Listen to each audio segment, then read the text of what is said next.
And we also need to understand, this gets to the people's fund concept, which is if we look at the accumulated wealth of all of the people who are shareholders in or own B Corps, right?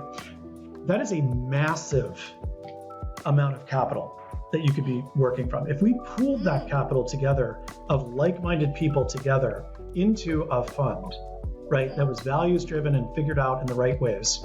I'm waving my hands at that, of course. Yeah. But imagine the buying power and the investing power and the ability. And instead, what do? We actually go to lots of little investment firms and the socially responsible investing space is totally fractured out into tiny little companies, even if, at the scale of Calvert, which is, I think, I'm not endorsing one over another, but like that's a big company in our space.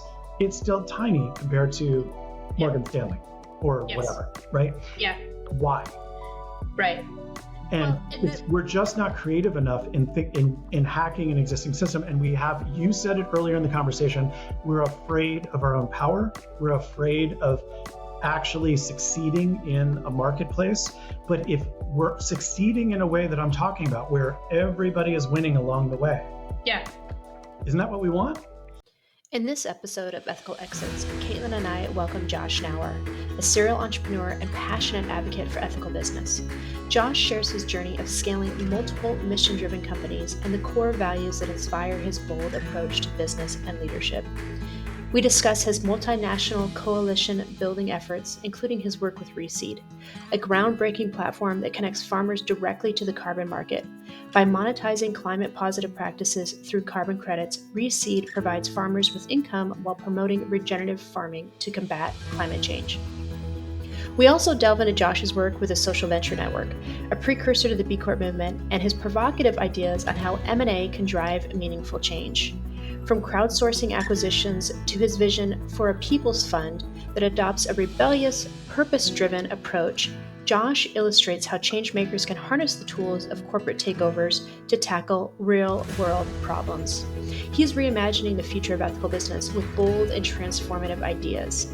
Congratulations are also in order for Josh and his team at Jumpscale on securing a $6 million unsolicited donation from Mackenzie Scott, showcasing how collaboration with like-minded individuals can lead to transformative solutions even in challenging markets. Whether you're an entrepreneur, investor, or simply curious about mission-driven business, this episode is packed with insights. Let's get into it. Did you know that Unilever's sustainable living brands, obtained through strategic acquisitions, expanded 69% faster than the rest of their portfolio? This business strategy isn't just for giants like Unilever. You too can execute a similar model to drive growth and impact. At Up & Over, we specialize in helping mission-driven companies grow by acquiring like-minded businesses. Ready to build your own portfolio of impact? With Up & Over, it's within reach. Visit upandoveradvisors.com to learn more.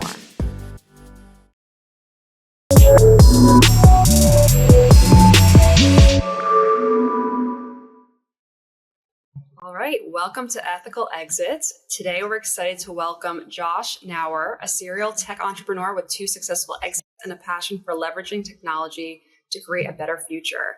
He's a co-founder of ReSeed, a platform dedicated to combating climate change by helping smallholder farmers generate verified carbon credits. ReSeed empowers farmers to adopt sustainable practices, improving their livelihoods while driving global carbon reduction efforts. Beyond ReSeed, Josh has advised Fortune 100 companies, supported indigenous communities, and served on nonprofit boards. He was also invited by President Obama to advance open data initiatives as part of the President's Council of Advisors on Science and Technology. Please join us in welcoming Josh to the show. Josh, it is Thank you so much. To have you here. Thank you. So many accolades, Josh. Like your bio, I think might be one of the longest ones we've ever had. Caitlin had a condensant. Shouldn't get everything in there. It's hilarious because I hear that I'm like, it just feels like it's somebody else that we're talking about. So. Like 10 different drafts of it. I was like, this is a little too wordy, but I feel like we should have my both of my kids now are in their early 20s. I feel like we should have them write my bio. Oh. So it brings me down a few notches because everyone needs, teenagers or post-teenagers in their lives to help them do that, I think. Absolutely. Keep us humble. Exactly. Well, Josh, we always like to kick off our interviews with getting to the understanding of what values guide your life? What are the values that are most deep to you, and how have they shaped your approach to business, during your time here on Earth? Wow. So I grew up with having reinforced as part of my upbringing and culture, that, I didn't grow up in exceptional wealth or anything like that, but, still with a deep recognition of privilege. And that with, the fact that I benefited from that privilege, there was a deep ingrained belief that my parents, and I'm not a religious person, but my religious upbringing, at least, my early days of things, really was always about how to give back. In Judaism, it's a concept of tikkun olam, maybe the one part of the religion that I really identify with the most, right? Which is, a concept of giving back, making the world a better place than how you found it. And, that can seem sort of cheesy or trite, I think, in some circles and some ways of thinking about things. But I really took it to heart and looked at, the place that I grew up, which was in New Jersey and here in the United States, in a place that as a young child was all farmland and, was just lots and lots of farms. And I grew up playing in those fields and in the forests and interacting with the turtles and the different critters and creatures that I interacted with as a child, ignited my imagination and really got me sort of engaged and excited about nature. And then by the time I got to high school, and certainly by the time I left for college, almost all of that land had been converted into developments. So housing developments, strip malls, Trump's golf course, things like that. And it really was a very condensed, quick, clear bubble bursting, right? That took, that could have just been, I could have described that in a way that was just an idyllic childhood and all the rest, which quite frankly it wasn't. But the ability to then understand that change that took place and the effect that it has on people and the effect that it has on the animals and all the living beings that I care about in the world, that's happening at scale in a massive way across the planet. And so when I acted out as a child and spoke out about it and was very upset about these things, I mean, I remember in elementary school being really pissed off about these things. And I luckily had some teachers that were able to sort of redirect me into, well, there's something you could do about it, and that idea of, well, there's something you can do about it is a big sort of driver for me in the way that I've structured my career and thinking about my career path, how I think about what are the most effective ways to make change in the world, and has led to, some of the things that I've been able to do, which has been very exciting. And sometimes heartbreaking too. Let's just be clear. Right. This is not all, all those accolades and all of those, the stories that we tell. We don't necessarily always talk about the failures or the times when things didn't go the right way. And you're there, I can think of specific communities that I've worked in especially indigenous communities, trying to figure out, how actually to save people's lives as a result, not me save their lives, but how they, how to deal with the fact that the oil company just came in and wiped out, their entire water supply and they're part of Ecuador, which is, happening as we speak. And so these are the types of, I often think that we should write people's bios in both in terms, we should be celebrating or talking more, not celebrating, but talking more about failures and talking more about when things didn't go the right way.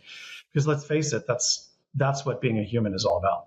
And sharing those, I think, is really important as well. So it's something that I like to do. And I've been aligned with different organizations that focus on that. I think about the Social Venture Network, the Social Venture Institute.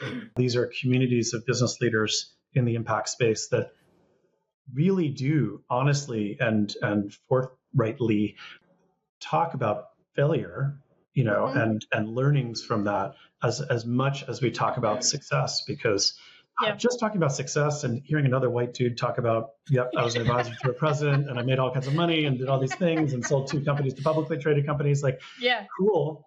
But that doesn't really relate to a lot of people and also isn't the story.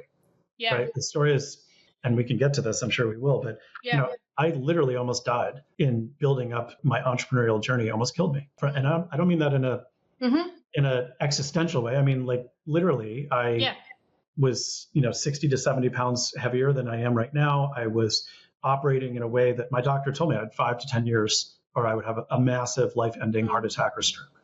And I got off lucky, quite frankly, compared to most people in those situations. And I was able to recover from that. But, that's not something most people share.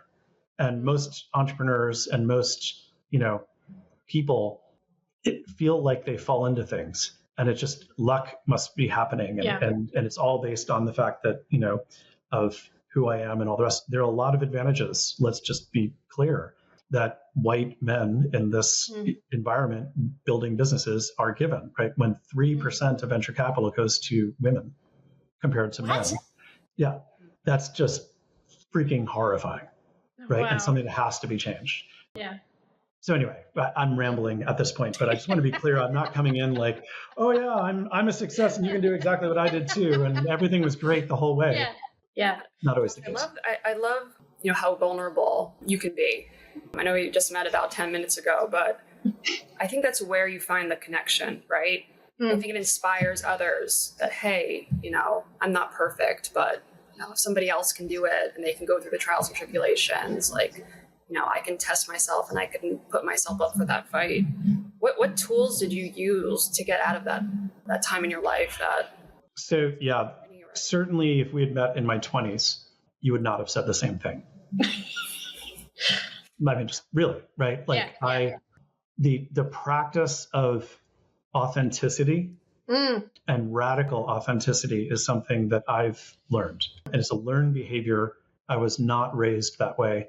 Part of being raised in the suburbs of New Jersey. And then, I went to Carnegie Mellon and, it was a little bit better at Carnegie Mellon than some other universities, perhaps, as an environment. But, I was taught to cover up what was really going on, to fake it till you make it, right? Oh, I hate that term so much. I love the fake it till you make it in terms of people's knowledge base. Like, I have no formal training in anything that I currently do. Let's just be really clear, right? I did not get an MBA. I barely graduated from Carnegie Mellon University. I mean, they barely let me graduate, right? I mean, for real, right? And a self-defined major in environmental ethics and policy. And self-defined. Self-defined.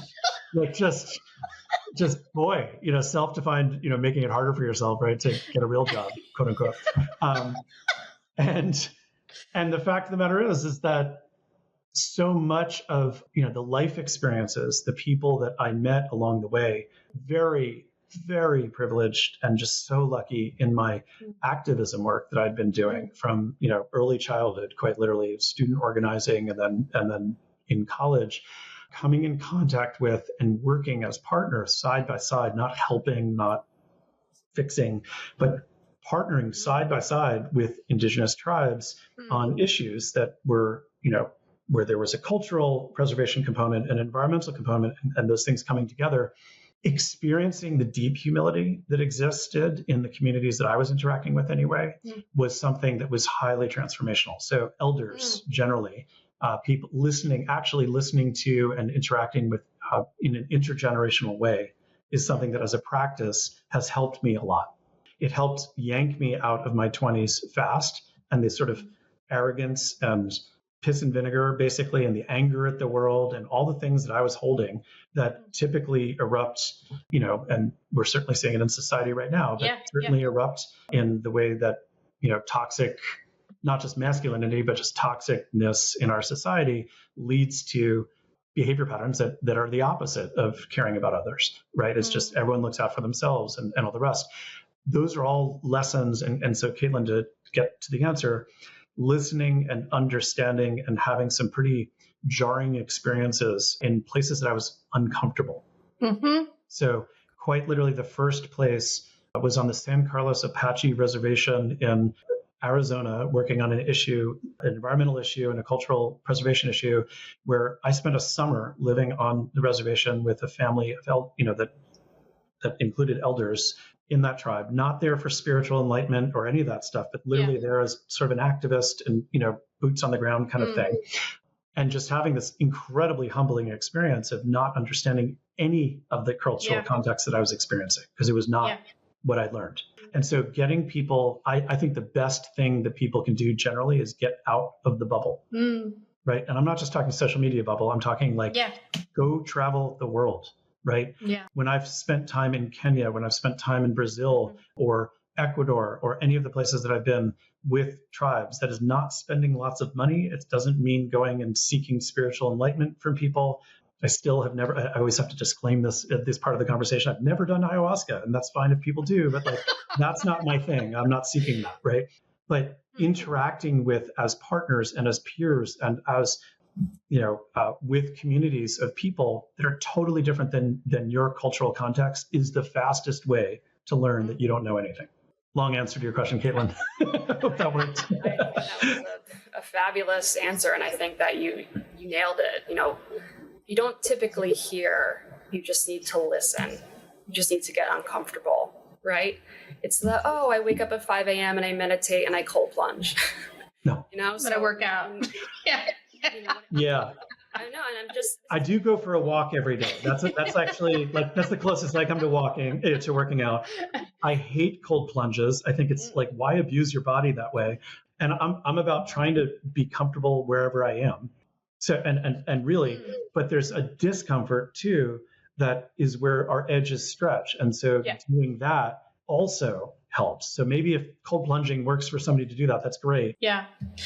Josh, so you talk a lot about, and I think you can really see this throughout your work history too, and, removing yourself from the center of the universe. Like, if I can say it that way, right? That's been a lot of your experiences, and also tied again back to that core value that you talked about of having an impact, right? Making the world a better place, having at the end of your life, be able to look back and say, I did something I'm proud of, right? That's really showed up in your work. So just for our audience, can you talk a little bit about, because I know you've done a lot of different things, the various companies you've built, how that really kind of transformed your day-to-day, like how you took those values and this really core value too of partnering with others, which I think is so beautiful.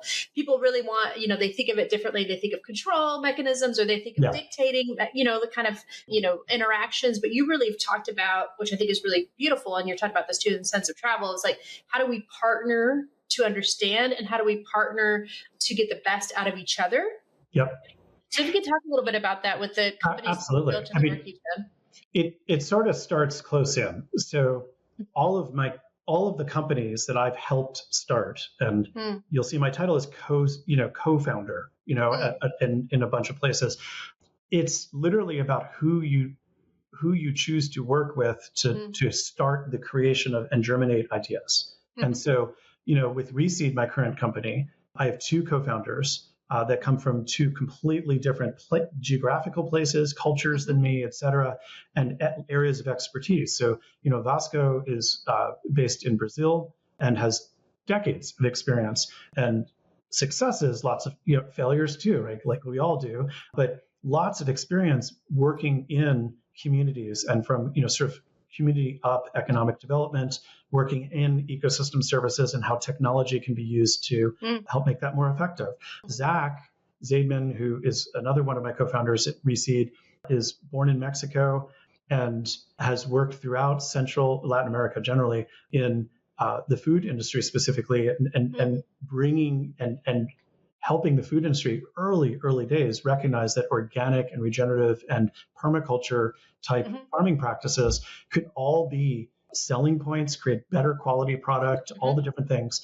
And he worked with a bunch of companies all the way through to how do you design the product and how do you get it to market and all the rest. So we all come from totally different backgrounds, but there's this shared value system that we have, that we've agreed, that we want to work together as a team to build out, in a collaborative way with as many other groupings of people as possible, organizations or companies or co-ops or tribes, whatever it might be, in order to scale the work that we have built, in ReSeed, which is really helping farmers. Our goal is to help vulnerable smallholder farmers throughout the world increase their annual household income, right? Because if you do that, You reverse poverty cycles, which reverses climate impacts, which increases food security, causes less need for people to feel insecure where they are and start migratory patterns that are usually very negative for them. Right. And sometimes some could argue for society as a whole. So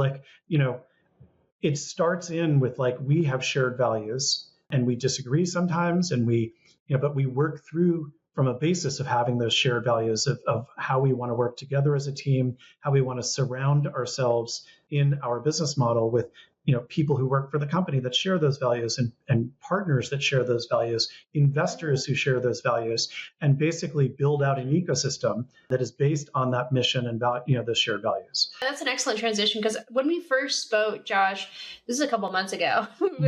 We've had a couple conversations, and all of them have been highly enjoyable. But when we first spoke a couple months ago, we had I thought a real shot. I thought it was going to happen. I thought we were going to, in this country, in the United States, we were going to elect the first Black female president in our nation's history. Right. And by the way, you probably know this, Caitlin, you probably know this as well, but 70 countries have had elected female leaders before. The first one in 1960, Sharima of Sri Lanka, was elected as a prime minister. That 1960. I mean, my God, and we can't get it together, right? We can't make this happen. And now we're recording this in December. We're going to air this episode in January. Trump has been reelected. He will be inaugurated. I guess, this is real on January 20th. Whenever we talk, there's you say some things, and you've already said some things. It's yeah, that makes a bunch of sense. I totally align with that. But sometimes you say some things where I'm like, wow, that's pretty jarring. And I think that's an interesting point of view. And one of those things that you've said, or a couple of things you've said during our conversations is, I said something that was kind of anti-capitalist, and you stopped me in your tracks. In my tracks, you said, Hannah, being anti-capitalist is counterproductive. Right. So I wanted to learn a little bit more about that. I want you to share about that, because all of the companies that you've built have had some sort of ecological bent to them. You're focused on environmental impact, from what I can tell. That's the bleeding ledge. You've started nonprofits. You've sold companies. You've merged companies. You've started new companies. You're doing all sorts of things, right, that are profit based but have some sort of impact or a triple bottom line in nature. And then the other thing you said in our most recent conversation that I've been saying a lot, so I have to give you credit, because I've been saying a lot, is nothing is binary.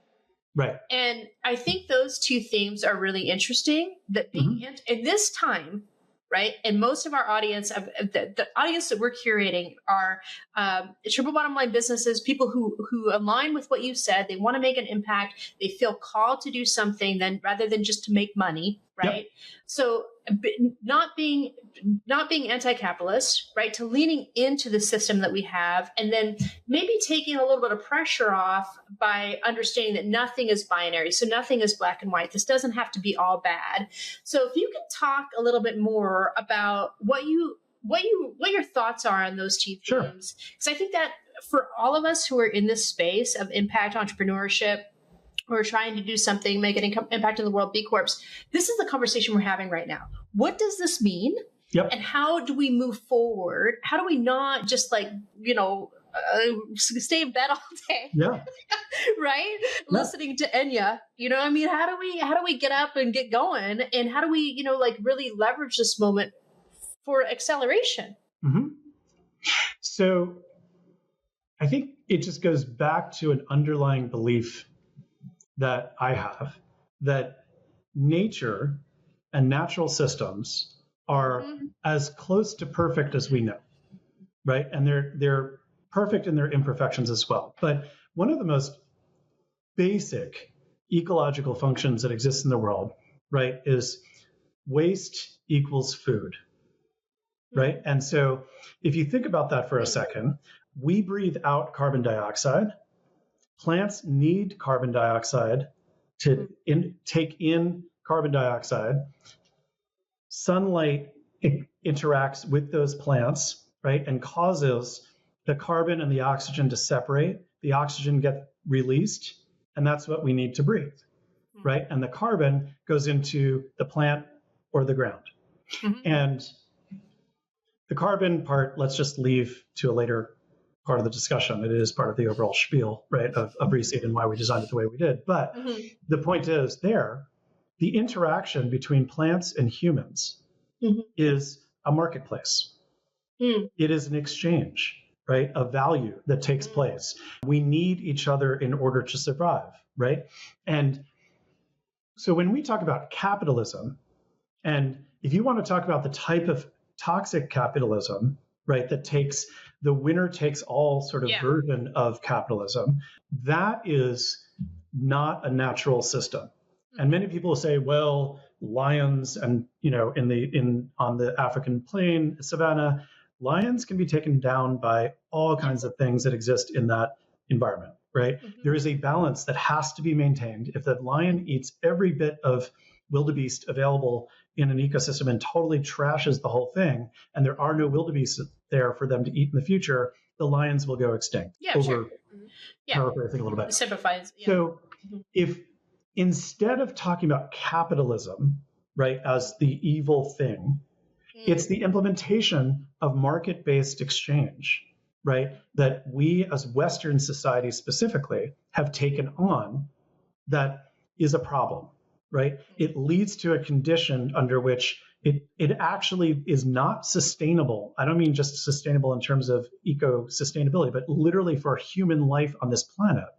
It is not sustainable in the current ways that it is practiced, right? Sure. So if the idea of exchange of value, though, is something that is a thing, right? It's a natural thing.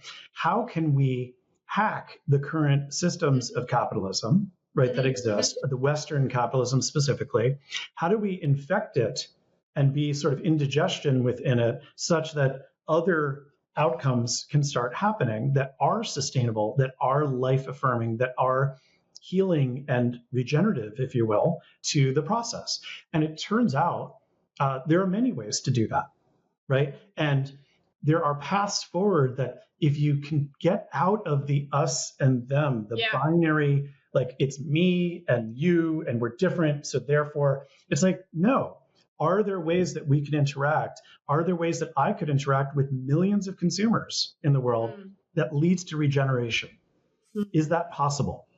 Right? And imagine if you designed a company as large as Amazon, named after one of the biggest ecosystems in the world and most diverse ecosystem in the world. But imagine if Amazon actually started from the beginning thinking through, how do we make sure that every action we take is good for people? It's healthy and affirmative for people. It's good for the planet. And we can make a profit doing it. And the reason why we need profit and why we need that excess or the sort of accumulation of something is so that we can guarantee that it can keep happening going into the future. And then when you look at nature-based marketplaces like photosynthesis, when you look at, and this goes off into a whole nother realm, but into the worlds of how indigenous people around the world for millions of years have interacted and exchanged value that have nothing to do with, dollars as currency, but other forms of social currency and other types of currency and ways of documenting things and all the rest that have existed for, millennia. Those exist because they are sustainable, because they keep an ecosystem flourishing in a way that is benefiting and usually adaptive to change. Binary structures are inherently not resilient. They don't have the ability to deal with the anomalies, with the things that happen in life, whether it's social or environmental or a fascist comes along or whatever. And so when we are in our binary camps of belief and of action and of business practices, which is what is taught in most business schools around the world, we are setting up a very brittle future that has a lot of problems associated with it that we're experiencing right now. And an example of this, just to be really, give a specific example that not many people are talking about, here in the United States, next year, starting in 2025, buying orange juice is going to become a serious problem because Florida, which is where a lot of our citrus is grown here in the United States, the harvest from it because of climate change, and if we don't want to say the words climate change because that's bad, okay, great. I can step down from from my belief that that's the reason. And let's just talk about because of weather patterns and because of, natural disasters that have taken place. Sure. There's an entire industry that I forget what the billions of dollars of it are not coming back online. People are not replanting trees that have been destroyed, and they're looking to other products right now to be growing on their farms in Florida. So that is a system that was developed, right, in almost every orange in Florida has the same exact DNA, right? The soils are so degraded because of all the fossil fuels that are needed to keep it, sort of running and going and building up this monoculture sort of way of being that nobody could believe that could fail. Yeah. And guess what? We are about to see so many examples of that start happening across the board. And, quite frankly, it's not because of one person or because a president was elected or because any of this stuff. The thought processes and the attitudes that went into it, but have been perpetuated over decades, many, many decades of sort of this binary polarizing us versus them and winner takes all sort of mentality of things is what caused it. So the answer, as far as I'm concerned, is diversification. So we can't say diversity anymore. We're not talking, DEI, we're not supposed to say those words, but we can communicate about diversity. We can communicate about resilience and looking at what is it that causes a strong company to exist? How do you have employees that want to come to work and feel bought in to the outcomes that are happening and that benefit from the outcomes that are happening? And when you do that, guess what? All of a sudden you're building an ecosystem as opposed to an ivory tower of a company. And so, I realize I just sort of threaded a bunch of needles there, but the point is we have to be at that point. And, honestly, it doesn't, to do that effectively, it doesn't matter who's in office. There's many other things that are affected deeply by who is in office. And I'm not making that claim. We all need to be engaged in voting and doing all of our parts. But the fact of the matter is that for your business and for thinking about what do the next 4 years look like? What do the next 8 or 12 or 20 years look like? We have to be thinking in a much broader horizon and also in much less of us versus them, because we're all on this raft right now that is facing, we here in the United States, and if others listening around the world who are already experiencing this, we're about to start seeing, and we already are starting to see, massive impacts of decisions that were made decades ago.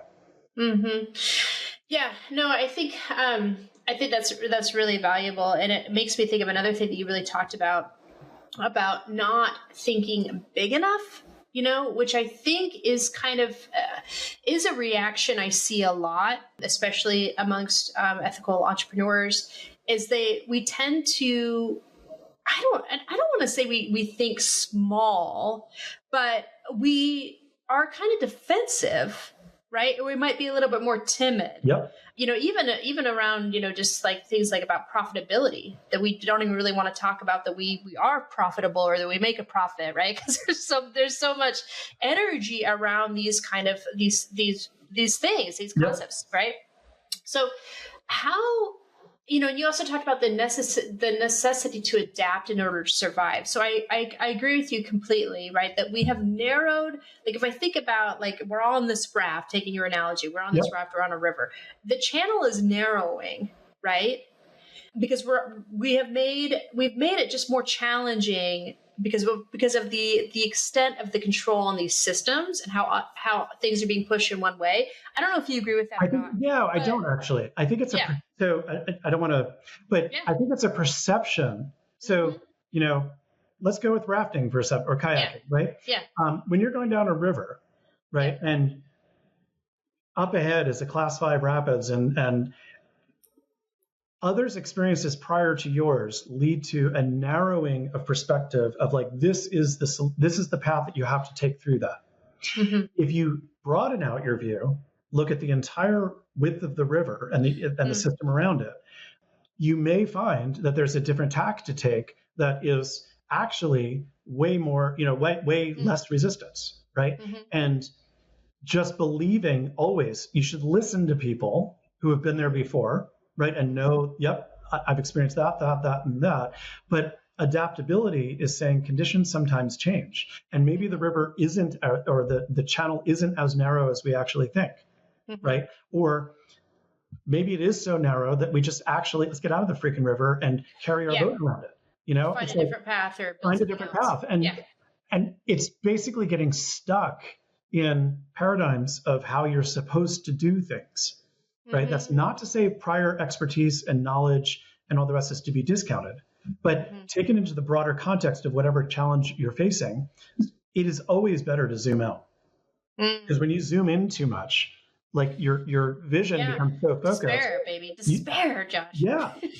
Oh, totally. Right. And right. We end up eating Snickers under our covers, the morning after the election. I heard somebody did that, not me, of course. No, I think Kamala's talked about eating a whole bag of Doritos the first time Trump won, so I can't imagine, right? Oh yeah. And back to your earlier point too about like when you care, when you give a lot, when you give a shit, when you care a lot. I think Dr. Seuss talked about this in different ways too, though. Like it's really painful. Like you suffer the most, right? Ignorance is bliss. So, but here we are in this moment, Josh. So I really like this idea of like, widening the scope, zooming out. I think that's really powerful. I think that the other idea that you talked about, and when I think about indigenous cultures in particular, they were totally capitalistic in the sense that they had marketplaces. They traded. That was how they survived, right? And they lived off the land. It's like, well, I have this and you have that. And this is what I need and this is what you can use. That certainly existed. It was a different modal than what we see today. There was no billionaire or, indigenous tribe that had all the resources and was hoarding. That's not the way it worked. It never would have worked that way. As you said, that's not sustainable. So along this theme of how do we move away from being, I want to use the word protective and move towards aggressive. I don't know if that's right. If maybe you'd rephrase it. So really try to understand and think about and have this broadened perspective. What are the things that unite us versus what actually divides us? These are all cliches, and I get it. Yeah, yeah. But actually, for a radical act in our modern culture is to maybe just even think, maybe I don't actually know the answer, right? Maybe I have some piece of it. And just like in an ecosystem, the different parts of an ecosystem have to work together in order to get resiliency, right? And so if I see that as a practice going forward, it should be happening in our families. It should be happening in our own inner work and our own, like, whether that's therapy or meditation or whatever it looks like for people. Once again, I'm no guru, I don't know, but I still don't sleep so well at night sometimes. So I don't have all the answers, right? But the point is, how do we do that in our companies? Because right now, actually, if I was, I do, but if I was running many of the companies that other people are running right now, the biggest thing I'd be worried about the next 4 years is the polarization of ideology. Right. And we're starting to see it happen around the water coolers, the virtual water coolers, though they may be. But especially as, we're all on Slack and we're all interacting with each other as both remotely or in person. I think a huge threat to business that not many people are talking about is discord within companies. Right. And these, what happens at your next all hands meeting when instead of it being a city council meeting, it's your next all hands meeting, and somebody pops off a conversation that ignites everybody in the room. Because let's face it, we're all a bunch of tinderboxes right now because of the polarization. That is a real threat to the security, right? And to democracy and to capitalism and to us being able to earn money. So let's take all of the us versus them language out of it, right? Let's not talk about democracy. It is a threat to the bottom line of companies to have discord within a company. It is a threat to companies to have chaos in our government, period. No one can say that chaos in government is good for business. It's not. And so if we can change our perspective of how we talk about these things, we might be able to phrase and communicate and act in a way that is, once again, a little bit more looking at resiliency, which is the intersection of things as opposed to the bifurcation of things. Yeah, that's a good leeway into the next question, Josh, talking about, chaos in government and how nothing good comes out of that, right? How do you see, the intersection of policy and entrepreneurship driving these changes, driving climate solutions? I think, okay, this just incentivizes innovation, right? Government policies like tax credits or grants can encourage entrepreneurs to invest in clean technologies or renewable energy or sustainable practices. What are some things that you see that can be done with that type of relationship? Yeah. So we have, over the past 4 years, seen the single largest investment from government, federal government, into green tech. And because it was labeled as green tech, which it just, once again, sorry, I have a whole rant about this, but like the messaging is just so bad, right? Anyway, that all is going away. Right, that's just a reality. Like a lot of that money is being clawed back. A lot of it is so it won't be available to many to entrepreneurs and businesses generally going forward. So in that type of environment, what do? You have to think about we're really going to get to a point where chaos is going to cause some good things to happen. Right? It's not one thing or the other. But every business now. And this has been happening not because of the results of the election. This has been happening over the past year. But a lot of startups and early stage startups in like Series Seed or A round or whatever type companies have been experiencing, and we're not really talking about it too much, but we're starting to see the investment community collapse, right, over the past year. So because of economic conditions and because of a bunch of other factors, a lot of deals aren't happening. Investment deals are being signed and not funded. We're seeing all kinds of weird behavior. And this all started before, this is all happening not because of the results of an election. I just want to be really clear. So how do you adapt in that world? It's going to force early stage entrepreneurs to get to profitability faster or break even at least. It's going to have to cause people to focus in on doing one thing or a couple things really well and not trying to be all things to all people. And it's going to cause a lot of the noise in the ecosystem of entrepreneurship. Read a lot of gas-bloated, entrepreneurs that, are the ones that typically get the funding. If they don't have basic fundamentals, I don't think they're going to survive in their business. And that's something that we've seen basic fundamentals be thrown out of the window in business practices, in tech, and even in green tech stuff. So actually, this is where entrepreneurial communities that have existed in places where scarcity is a norm are going to actually emerge. Did you know that mission-driven companies are 63% more likely to outperform their peers in times of market volatility? At Up & Over, we specialize in buy-side M&A sourcing for companies like yours, focused on purpose, impact, and growth. Our goal is simple: to help you scale through strategic acquisitions that align with your values and fuel positive change. Ready to take your business further? Visit upandoveradvisors.com to learn more. And so, I think the bloated, and I will say this and I'll probably get flack for it, but the bloated ecosystems of entrepreneurs that coagulate around Silicon Valley, like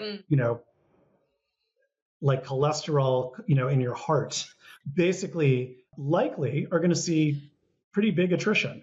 But boy, if I was an investor, well, I am, but and I work with investors, the places to go right now are in the global South, right? Are in places where there are massive entrepreneurial communities in Nigeria, in Kenya, in Brazil, in all kinds of places that these are entrepreneurial communities that honestly, there's never been any bloat. So they know how to run a business in a way that actually makes sense. And a lot of really interesting innovation is happening there. So, is that good for the US economy? Is that good for folks? And by the way, I include Canada in this because I think there's some bloat happening in Canada too, out of entrepreneurial ecosystems.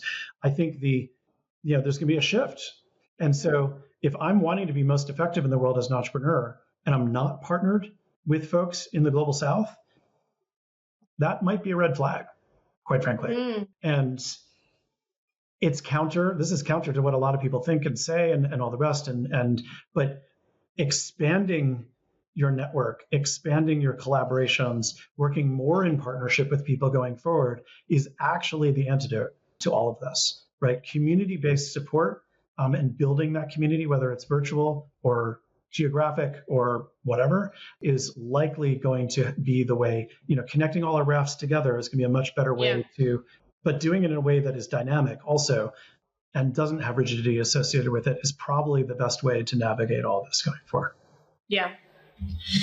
Yeah, I couldn't agree more with that, Josh. I think, this idea about collaboration, widening the tent, being comfortable in uncomfortable situations, maybe extending a hand or trying to be more patient and understanding, more empathetic with people, being less binary in your worldview. Yes. Or in your acceptance and openness to new partnerships, I think is really key. Yep. And a lot of the conversations that Caitlin and I are having in our business is like, okay, well, if you leveraging M&A as a vehicle for growth, right? A really powerful one, right?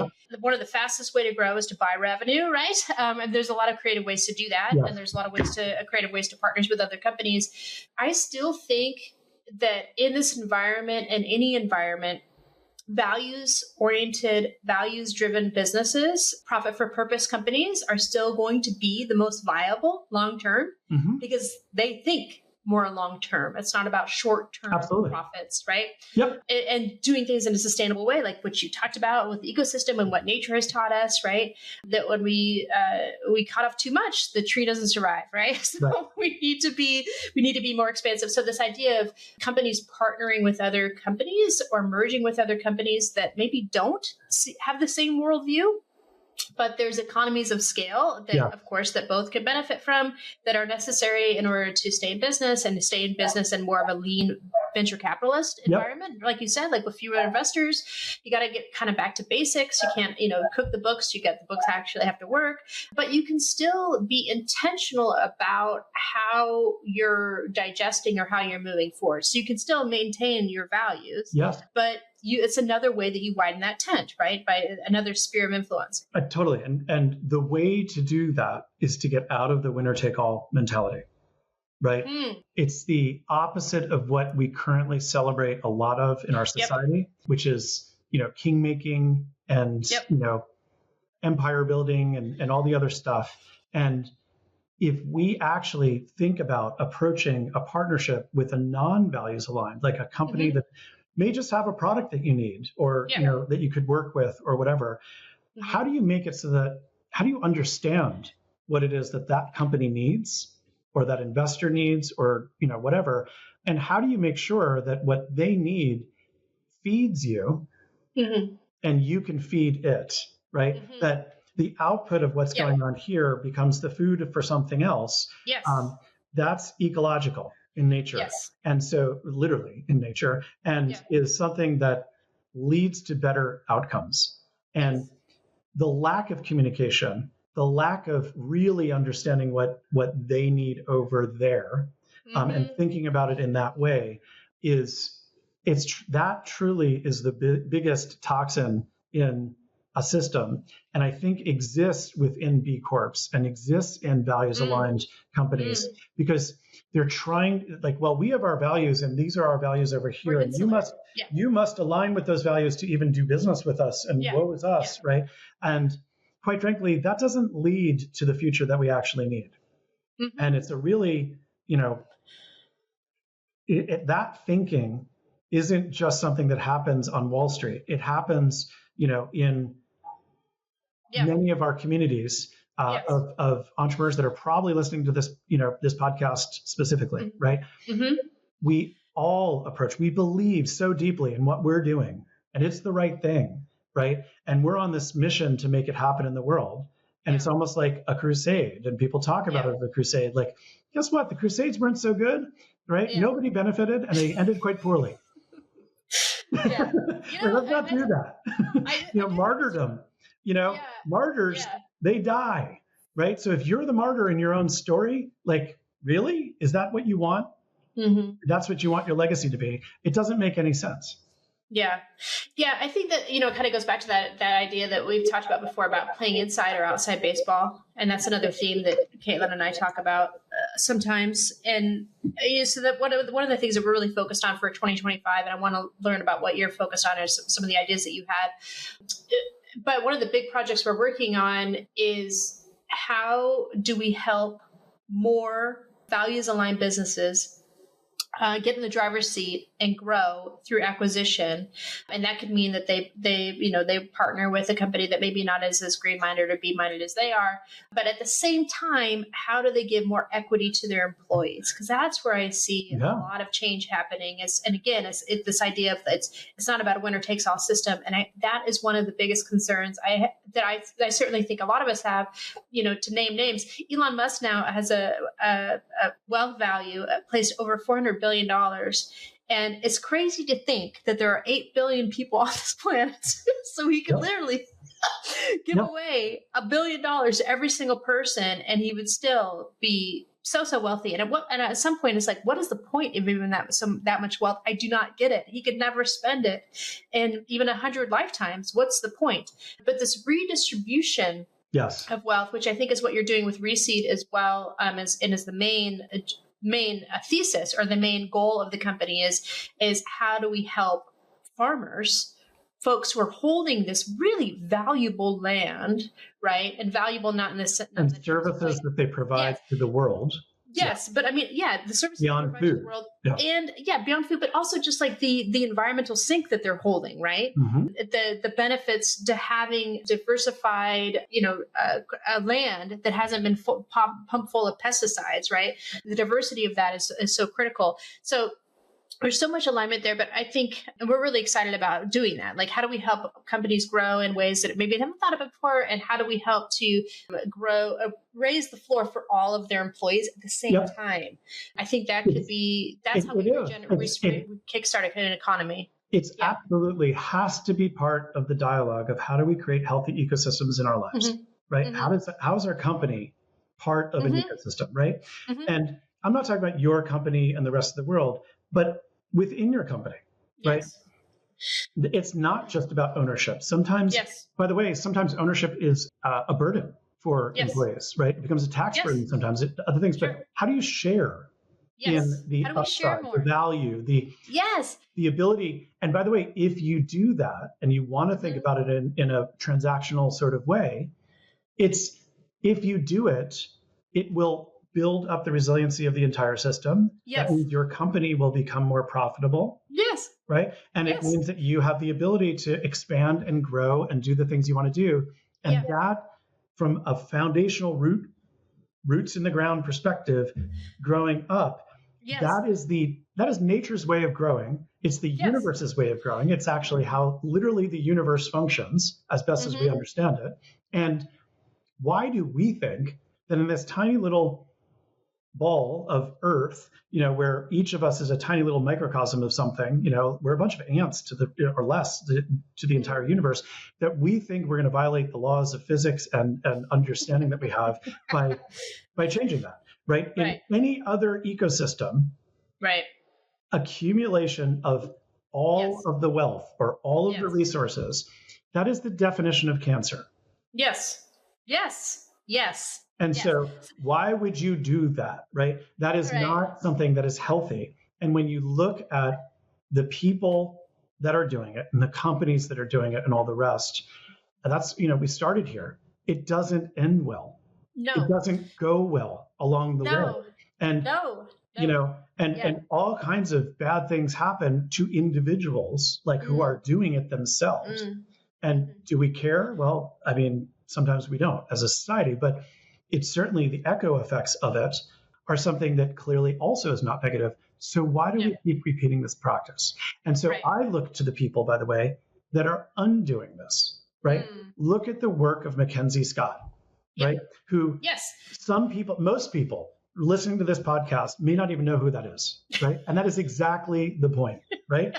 A billionaire that is distributing wealth out in ways that is so intelligent and so smart and heartfelt and emotionally led, with the smarts balanced, which is exactly the way we should be operating. That's a balanced ecosystem.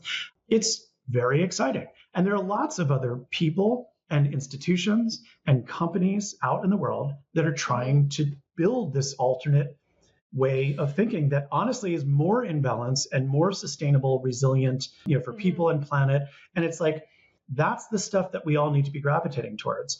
And as we're doing it, and I think this is probably the most important point, is stop thinking that it's us versus them, that because we've signed a pledge and we got some number of points, for our company on a scale, that all of a sudden we're better than anybody else. Yeah. And one of the things you talked about when we last spoke as well is this idea of people's fund, which I thought was really cool. I don't know if you could share more about that. Oh, I mean, basically, it goes back to, Caitlin, the question you asked about, like, what are alternative ways that we could fund things going forward and all the rest, right? So legally in the United States, and this is certainly, I believe, going to continue. Like, I don't think we're going to see clawbacks of this. Crowdfunding, right, and all the different versions of crowdfunding that exist on the investment side of things and all the rest, offers a really cool way for companies and organizations to fund innovative, awesome things, right? If you could actually convince enough other people that what you're doing is interesting and awesome,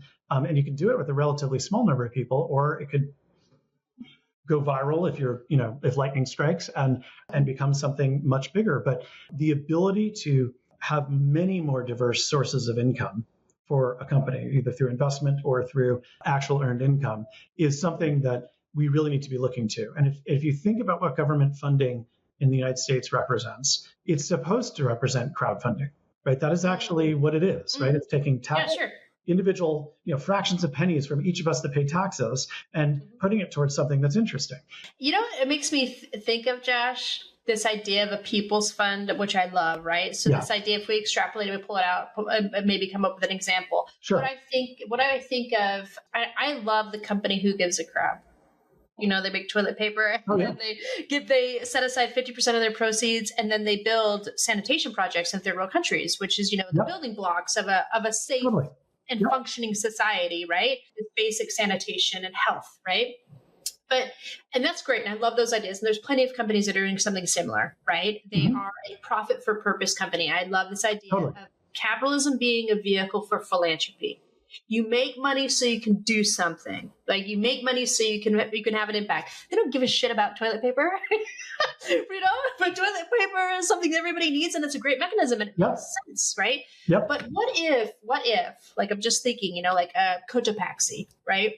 Another clothing brand. B Corp. I actually don't know if they do anything with their money or how they set their side money. I'm sure that they do. Vaguely in the brand, I feel like there's been something, but I don't know about it. As opposed to like Patagonia or something. Like Patagonia, whatever. Okay, let's go with Patagonia. There might be a better example. Huge company, clothing company. Yep. What if they set aside a people's fund, right? Like to your example, where the consumers are choosing, they are the crowdfunding, and they set aside funds to buy like Shein. Right? Yeah. They set a target on another company that's very similar to them. They understand the company. They can absorb that company. Yes. But they want to change their business model. Yep. So this is where we've had many decades of activism along these lines in shareholder activism, right? That's, and there are current, and by the way, some of the best leaders in shareholder activism have been women-led organizations, just period, like throughout history. And it's really interesting. That's a whole nother thing to look into, and probably have a whole nother show to talk about. But when I look at who are the people that are doing that right now, right, they're taking investors' money and they're making a return on that investment, and they're using some of it to buy shares, in Google, and then, create shareholder actions, in Google about equity, pay disparity, income disparity between men and women, just as an example. Sure. Right? That's just one specific example. And what's interesting is when you really think that through and take it to a next level, to what you were just talking about, when you understand the financing of companies, people think, oh, this company bought that company for, $20 billion. Guess what?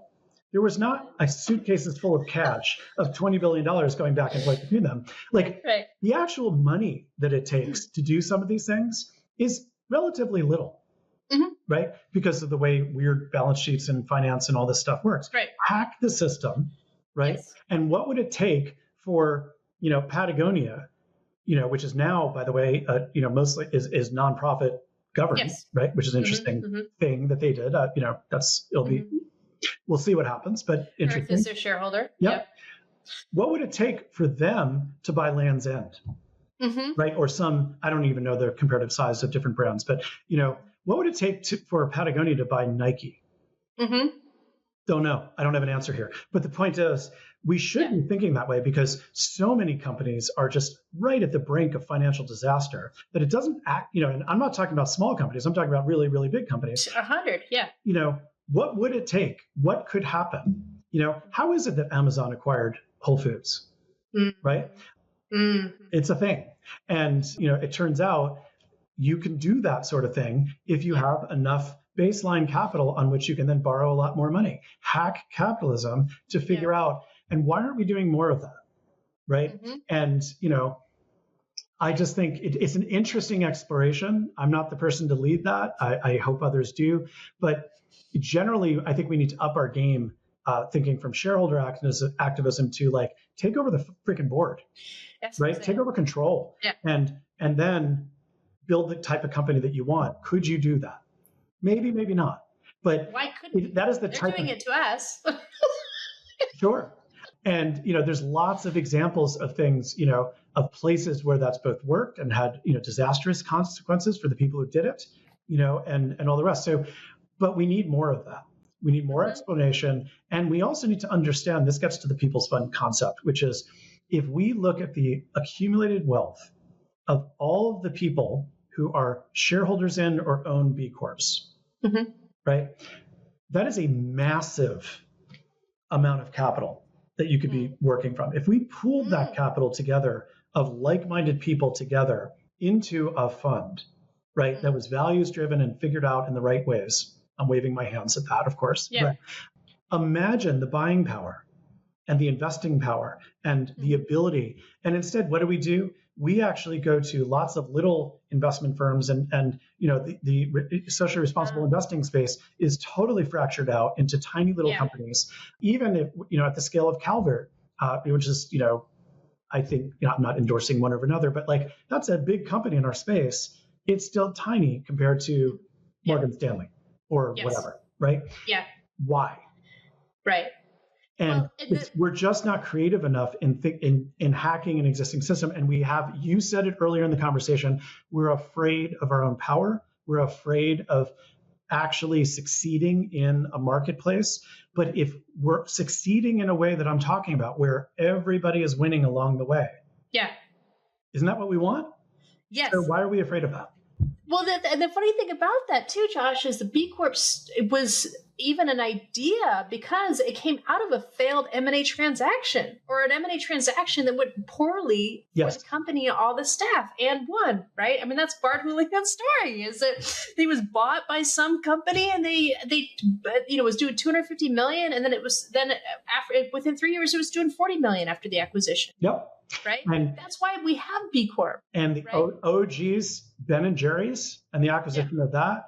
And you just keep going back to all the different companies along throughout our history as a movement, which, by the way, I am plugging the Social Venture Network, right, is the organization where B Lab came out of, right? It was that community that helped provide the first financing and it was because of the traumas that a whole bunch of those founders went through when we only allow value of a company and shareholder and decision making at a company to be based on fiscal maximizing shareholder return. And lo and behold, and here's a great little secret, you don't have to be a B Corp to do that anymore, right?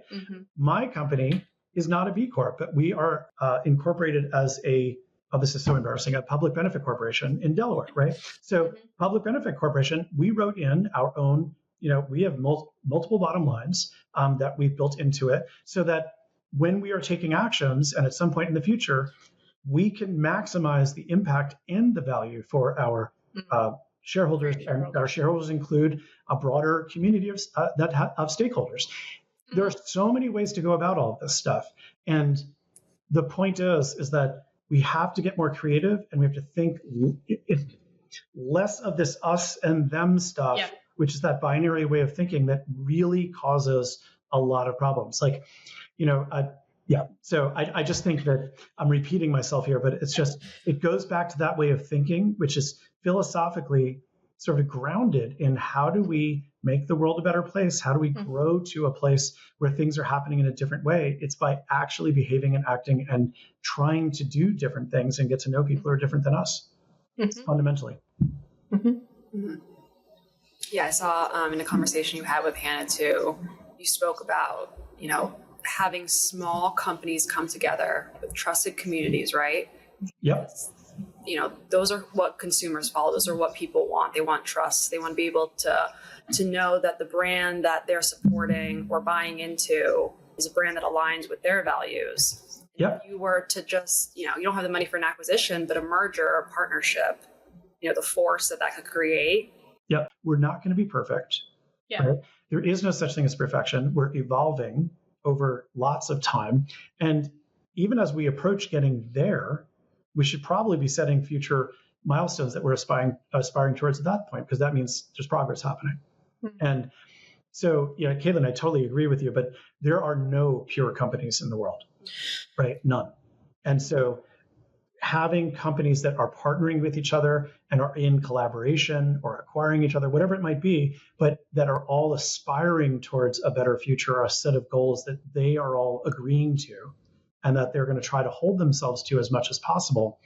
I think that is the more honest conversation, right, to be having with people versus we are 100% pure. And the purest way is the only way to make something happen, because once again, that doesn't exist. It doesn't work. No. Yeah, it's all about authenticity. Yeah. Because people can sniff that out from a mile away. All comes back to authenticity, I think. Yeah, it does, right? Yeah. And getting uncomfortable and, putting yourself into situations that help you become more comfortable with being yourself, right? From what you said at the beginning. Everything's kind of interconnected, right? Absolutely. But, Josh, I don't want to stop this conversation because you've had some fantastic points, and you're quite the comedian too. You didn't know. You got me laughing throughout this entire. Ruh-roh. I didn't even know that. So hopefully we're laughing together and not. Yeah. You're Swiftie, I love that. But we always like to close by asking a very important question. We'd like to highlight one of the charities or causes that are very close and near and dear to your heart. And we want our listeners to learn more about it so they can, support this important work that's important to you. Awesome. So my answer may not be, it's going to come out of left field. I am, first of all, in my philanthropy, in the giving that I do, I always look to the smallest, most vulnerable organizations possible, as opposed to the big ones. That's just a general belief structure that I have. My dollars and my attention and volunteerism can go a lot further in local or small-based philanthropy. I specifically, a lot of my philanthropy goes to animal shelters and rescues. And that is a world in which local and not well organized is actually the best place to put your money in terms of making a difference. And so I have certain ones that I love that, so I'll name an organization that's an example of it. No one's ever probably heard of it, but Barks of Hope, which is an organization in Puerto Rico that operates in Rincon, which is the western side of Puerto Rico. That is an organization that I spend a lot of my volunteer time with, and certainly some of my philanthropy. But every community has animal rescue organizations that are not usually the humane societies. And I'm not saying don't donate to I'm not trying to denigrate anybody, but are the local ragtag group of folks who are out there, helping to spay and neuter cats and dogs in communities that are rescuing dogs and cats out of horrible situations, et cetera, et cetera. Those are the organizations that I look for. And as I'm moving around and as I'm traveling around, I always try to find those organizations and connect with them locally. So I do know from experience, they're everywhere in the world. And you right now have one in your backyard. And it takes a little research and, whatever, but the less organized they look, the less slick they are, usually the better, the further your dollars are going to go. Awesome. I love it. Thank you, Josh, so much. It has been an absolute honor to have you today, and we're super excited about this interview.